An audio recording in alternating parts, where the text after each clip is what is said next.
Genesis 2:1 Thus the heavens and the earth were finished, and all the host of them.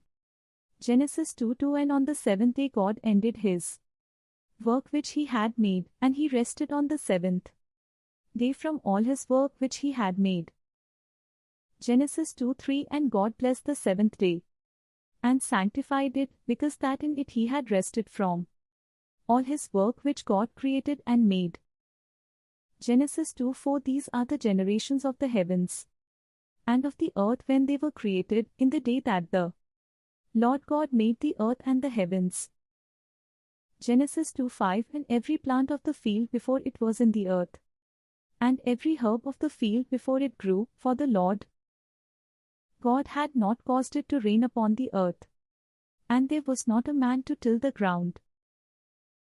Genesis 2:6 But there went up a mist from the earth, and watered the whole face of the ground. Genesis 2:7 And the Lord God formed man of the dust of the ground, and breathed into his nostrils the breath of life, and man became a living soul. Genesis 2:8 And the Lord God planted a garden eastward in Eden, and there he put the man whom he had formed. Genesis 2:9 And out of the ground made the Lord God to grow every tree that is pleasant to the sight, and good for food, the tree of life also in the midst of the garden, and the tree of knowledge of good and evil. Genesis 2:10 And a river went out of Eden to water the garden, and from thence it was parted, and became into four heads.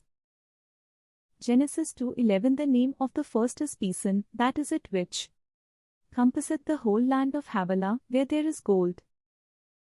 Genesis 2:12 And the gold of that land is good. There is bdellium and the onyx stone. Genesis 2:13 And the name of the second river is Gihon. The same is it that compasseth the whole land of Ethiopia. Genesis 2:14 And the name of the third river is Hiddekel. That is it which goeth toward the east of Assyria. And the fourth river is Euphrates. Genesis 2:15 And the Lord God took the man, and put him into the garden of Eden to dress it and to keep it. Genesis 2:16 And the Lord God commanded the man, saying, Of every tree of the garden thou mayst freely eat. Genesis 2:17 But of the tree of the knowledge of good and evil thou shalt not eat of it, for in the day that thou eatest thereof thou shalt surely die. Genesis 2:18 And the Lord God said, It is not good that the man should be alone, I will make him an helpmeet for him. Genesis 2:19 And out of the ground the Lord God formed every beast of the field, and every fowl of the air, and brought them unto Adam to see what he would call them, and whatsoever Adam called every living creature, that was the name thereof. Genesis 2:20 And Adam gave names to all cattle, and to the fowl of the air, and to every beast of the field, but for Adam there was not found an helpmeet for him. Genesis 2:21 And the Lord God caused a deep sleep to fall upon Adam, and he slept, and he took one of his ribs, and closed up the flesh instead thereof. Genesis 2:22 And the rib, which the Lord God had taken from man, made he a woman, and brought her unto the man. Genesis 2:23 And Adam said, This is now bone of my bones, and flesh of my flesh.